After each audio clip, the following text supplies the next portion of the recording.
This is Breakthrough Advertising by Eugene Schwartz, a book on persuasion so powerful that used copies sell on eBay for hundreds of dollars. And if you're anything like me, you want to learn every persuasion tactic possible so that way you can make the best titles and thumbnails. And let me tell you, this book does not disappoint. And I'm actually going to share each of these tactics with you so that way you can go and get better results on your YouTube channel without having to purchase a $300 book. Now, before you begin creating any kind of title or thumbnail, the book wants you to focus on three crucial parts, with the first being finding your market's greatest desire. And literally the first paragraph in the book opens like this.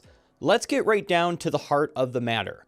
The power, the force, the overwhelming urge to own that makes advertising work comes from the market itself and not from the copy. Copy cannot create desire for a product. It can only take the hopes, dreams, fears, and desires that already exist in the hearts of millions of people and focus those already existing desires onto a particular product. This is the copywriter's task, not to create this mass desire, but to channel and direct it. And when it comes to YouTube packaging, you can't create desire for your video. You can only take the hopes, dreams, fears, and desires that already exist in your audience and focus them on your video. And in order to do this successfully, you first have to find the most powerful desire that can possibly be applied to your video. And that means really getting to know who your viewer is. What are their end goals? What are their desires? What are their pain points? You need to know your viewer better than they know themselves. And once you've really learned who you're talking to and what that greatest desire they have is, you then, number two, acknowledge that desire, reinforce it, and or offer the means to satisfy it in a single statement in the title or thumbnail. And so you're literally taking what your viewer desires and you're saying, hey, this video, it's gonna satisfy, it's going to quench that desire, or it's going to solve that high desired pain point that you want removed from your life. And it's also super important to use the exact same language that your audience speaks. So that way, when you put that same language in the thumbnail and the title, they're like, oh my word, this person understands me. I'm going to click on this video. And that is part one of a really good title and thumbnail. The second crucial part you need is to know your viewer's awareness level, or more specifically, how aware is my audience of the topics in my niche. And this part of the book really got me rethinking how I structure my titles and my thumbnails, because essentially what it says is that customers or viewers, they're all on different awareness levels. And so depending on what awareness level your viewer is at, or maybe the majority of your viewers or the viewers you're trying to reach, your title and thumbnail is going to be different for each awareness level that you are trying to reach. You have beginners, you have more advanced people, you have people who don't even know who you are yet, but might be interested in the stuff you're speaking on. And the book really gets into the different ways to reach people in those different awareness levels. I'm going to cover three of them that seem the most relevant to YouTubers. And the first state of awareness is people that don't know they have a problem. Now, this is by far the hardest group of people to reach, because if they don't know they have a problem, they're not looking for solutions, they're not watching content around that, and YouTube recommends content based on interests. So there's a lot of disconnect there of how do I get this content in front of someone who doesn't perceive a problem yet. You know, that's really tricky to do, but it's actually not impossible. And what the author suggests doing is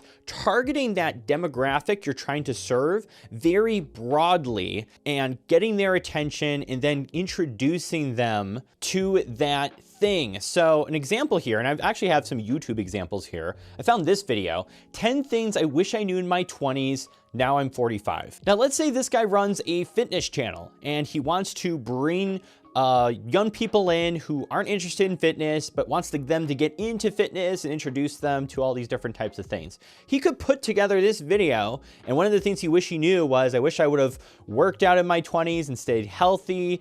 I would have much better health here at 45 if I would have just maintained that early on. And if you actually just commit 30 minutes a day to exercising, it can make a really big impact on your health. And I actually have a whole playlist of very simple, easy to follow workout guides that you can find on my channel, because that's what I talk about. And there, he's now taken people who aren't interested in fitness, talks about a regret he has that introduced this desire of, yeah, I want to avoid health issues, and now funnels people into his actual content. Or even for like older people, retirement regrets, top 5 regrets from elderly 70 to 80-year-old retirees. This would be that same concept where broadly targeting, reaching out to this whole group of people, maybe introducing them to something. The next state of awareness is they know they have a problem, but don't know the solution. Now, people in this state of awareness are probably gonna go to something like YouTube and search very broadly. They don't know the fancy terms of a niche. They don't know the different technical side. So they're just kind of searching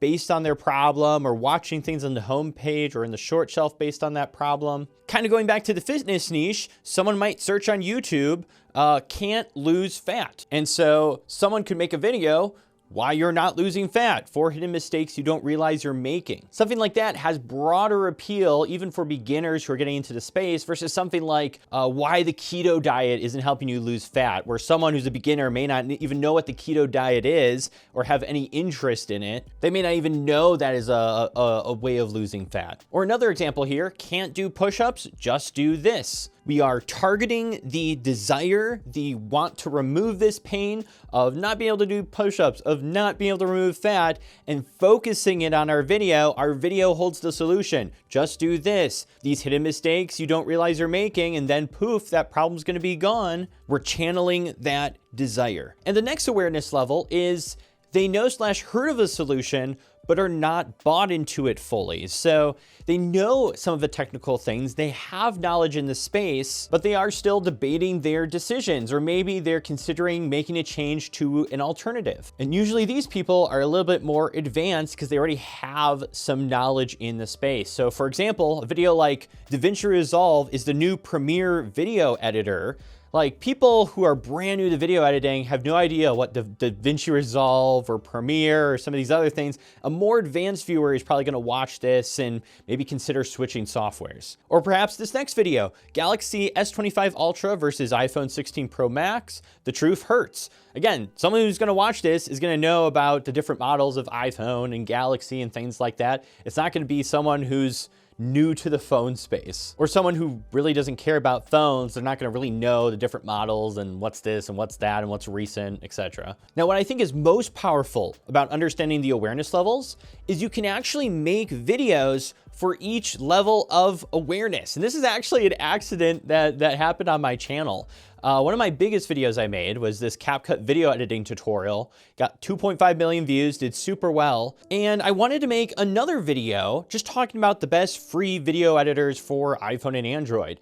And I was already gonna recommend this software. So all I did was I changed the packaging of the video, added like a 30 to 40 second intro where it's like, if you're looking for the best free video editor, it's CapCut. Here's a tutorial on it. And I literally just took this top video and added it to the bottom video. So the only difference between these two videos is the YouTube packaging and a 40-second intro that's different from the top one. And they both performed extremely well. And now that I look back on it, I was appealing to 2 different awareness levels. There were people who knew what CapCut was. Maybe they went to the App Store first, they downloaded the software, opened it up, and were like, I need a tutorial on this. So they already knew the name of their software and were going to YouTube searching CapCut tutorial. The video on the bottom is serving people who haven't made that decision. Maybe they're like, I do need a video editor. I don't know what to download or get.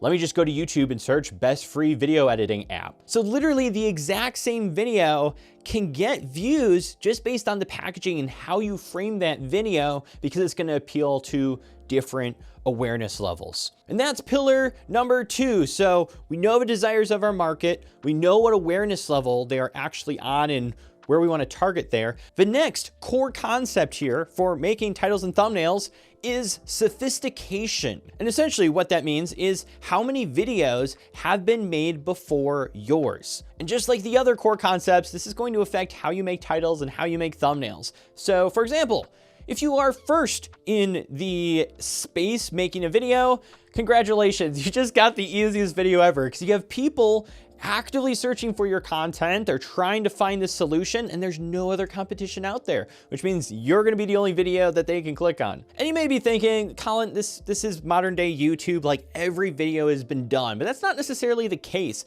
Videos where you might be first are for updates, for news related things, or when new products release, there is the opportunity to be one of the first videos up in the space talking on those topics. So make sure you are paying attention to your space, because those can be huge opportunities to have a video out and have an entire audience find your content and be introduced to you. But also look at old outliers from previous news, updates, new products, etc. And this isn't necessarily in the book, but this is just something you can pay attention to in the space. So for example, iPhone X, first 10 things to do.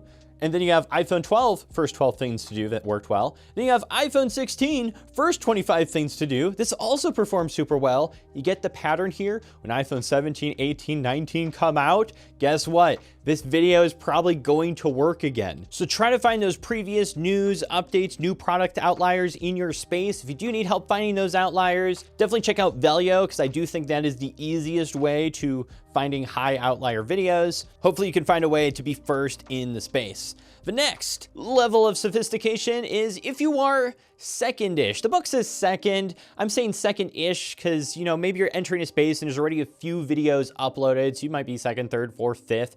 If that is the case, Breakthrough Advertising says, copy the successful video, but enlarge it. Drive it to the absolute limit. Outbid your competition, because chances are behind each of those videos there is a core desire that you can take and apply to your own video and then try to push it to the maximum. And this tactic is also something I accidentally did without knowing. See, I made another video, 7 advanced editing tips in CapCut. This one also did really well, and I was actually first with this video. I was one of the first advanced editing tips type video out there. But then a few years start to pass and more people step into the space and they also make their tip videos. You got 13 mind-blowing editing tips and 10 insane CapCut editing tricks. You know, you have all these people stepping into the space. And so I was asking myself, what can I make that will outdo the competition? And that's when I decided to do 40 editing tips for next level edits. This is literally a video that took me 2 weeks, so many hours of editing. I had to film this in 2 parts because I think the total footage length was like 3 to 4 hours long. It was a massive project, but it performed super well, and no one has gotten close to doing 40 editing tips since this video has been uploaded. And so you don't want to be just a carbon copy of the exact same video everyone else is making.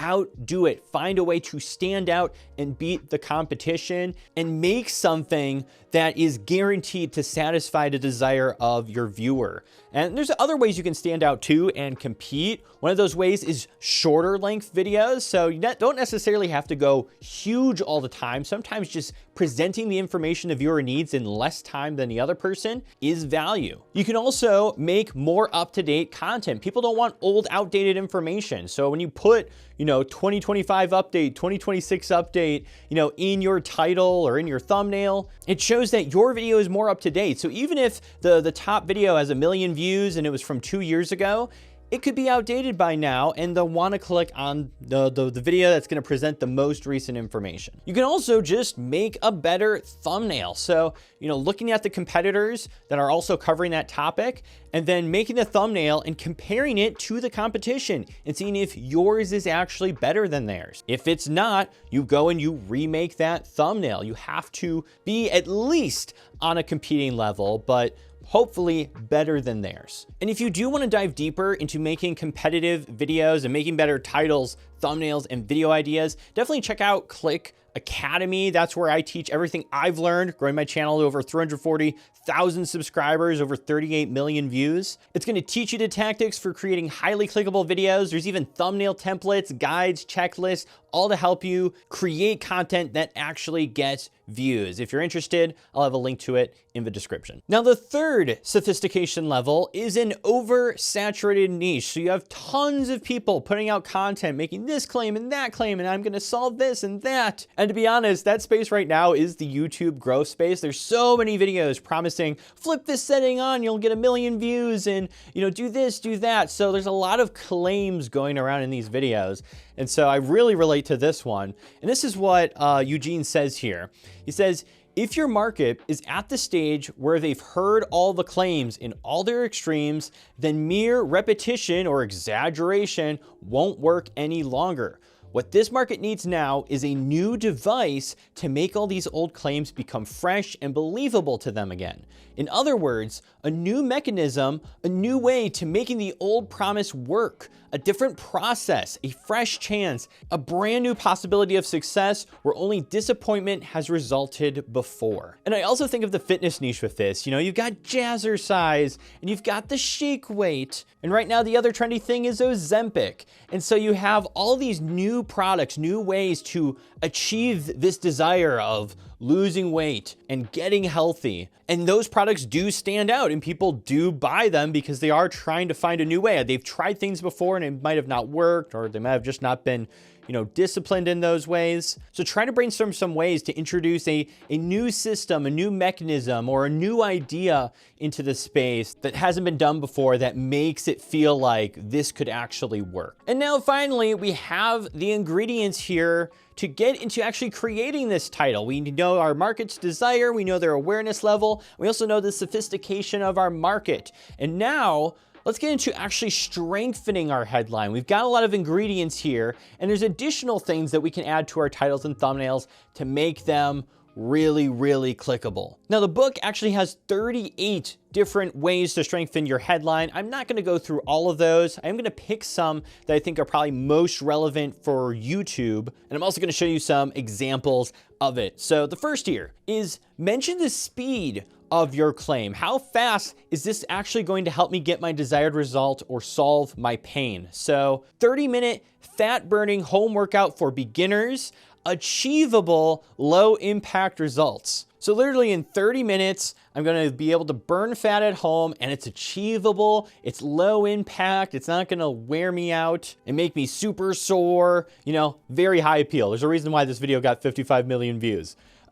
Small channels, do this to double your subscribers in 5 minutes. That simple promise of all I have to do is spend 5 minutes here and poof, my subscribers are gonna double. Like, that works so effectively. It's almost unbelievable, but the fact that there's speed to it and I might not have to spend as much time makes that video super clickable. The next, state the claim as a paradox. For example, want to be rich? Don't start a business. And this is like, huh? What do you mean? I thought all business owners are rich. What do you mean if I want to be rich, I shouldn't start a business? Feels very paradoxical. Makes us want to click and learn more and figure out what that means. Or probably the most famous example of the paradox effect. This is not yellow. With the thumbnail being the color yellow, or is it? It's paradoxical, it's intriguing, it piques our curiosity and makes us want to click. The next is removing limitations from the claim. For example, how I make money trading even when I'm wrong. So when you think about day trading, like one of the limitations or fears that someone has is, well, if I day trade, I'm gonna end up losing money, and so I don't wanna do this. So by targeting that fear and that limiting belief that I can't do this because I'm afraid I'm gonna lose all my money helps make this title and thumbnail super persuasive. How to buy your first rental property, even if you're broke. So it's like, and that's a limitation people have. They're like, I'd love to invest in real estate. I always hear people talk about how it's such a great investment and get rental properties and things like that, but I'm broke. I can't do a down payment and handle repairs and all these things. This targets that limiting belief in my head and tells me, yes, I can have this. Moving on, dramatize the claim or its result. For example, how to get so rich you question the meaning of making money.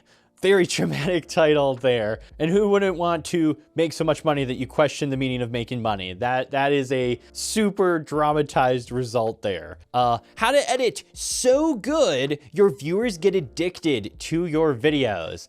Yeah, that is something I would want. I would want viewers addicted to my videos. Up next, we have tie authority to the claim. And this one's pretty interesting because there's two different ways you can actually do this. The first is if you do have like some kind of degree or education or status, putting that in there. So weight loss doctor, if I needed to drop 20 plus pounds of belly fat, here's exactly, you know, and then even with the thumbnail, like lose this, which is probably the most common spot to have fat or the fat you want to remove. And it's like, I'm going to be able to lose this. But I also believe that this video will solve this problem and satisfy my desire because it's coming from a person of authority. It's coming from a doctor. And so I'm more likely to believe this information and that it's not going to leave me unsatisfied. Now, what if you're not like a doctor or a lawyer, or maybe you're just knowledgeable in an area, but you don't have like official, you know, certificate or thing that, you know, will really stand out to viewers? Well, you can just call yourself an expert and it still works. This is actually from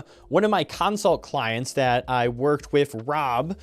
We worked on this video together and I had him put Social Security expert at the front of a title. And that gave this video authority that this person knows what they're talking about, the best age to claim benefits, and it performed super well for his channel. So use authority, it works super well. Up next, stress the exclusivity of the claim. For example, the only flexibility video you need to watch. This is gonna be the only thing I have to click on. It's gonna solve my flexibility issues. Or look at this next one.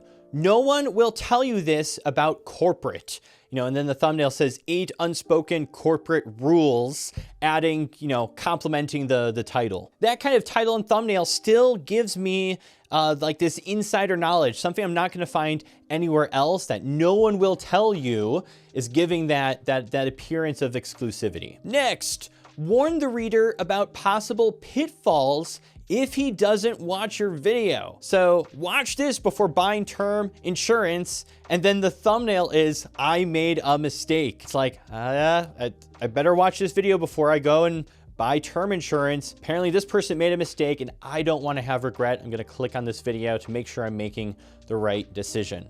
7 things to know before visiting Belgium. And then the thumbnail says, wish I knew.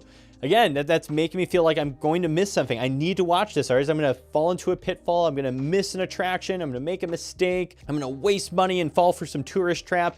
I'm gonna click on this video and watch it. And finally, accuse the claim of being too good. So, how to learn any skill so fast it feels illegal. That makes this feel like a very high value like technique or thing I'm gonna learn.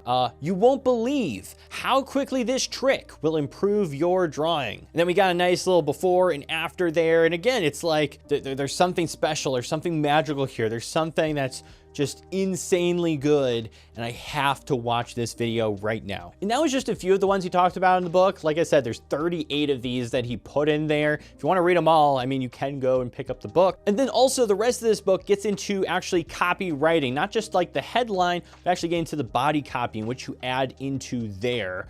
So it's not entirely a headline book. There's also some other things in there just with persuasive writing. Now, if you want to see more book reviews made for YouTubers, leave a comment below and let me know. And if I do make more of these, you should see a playlist on screen that's going to point you to the full series so you can get all the tips and wisdom you need to make good YouTube videos. I'll catch you guys in the next one.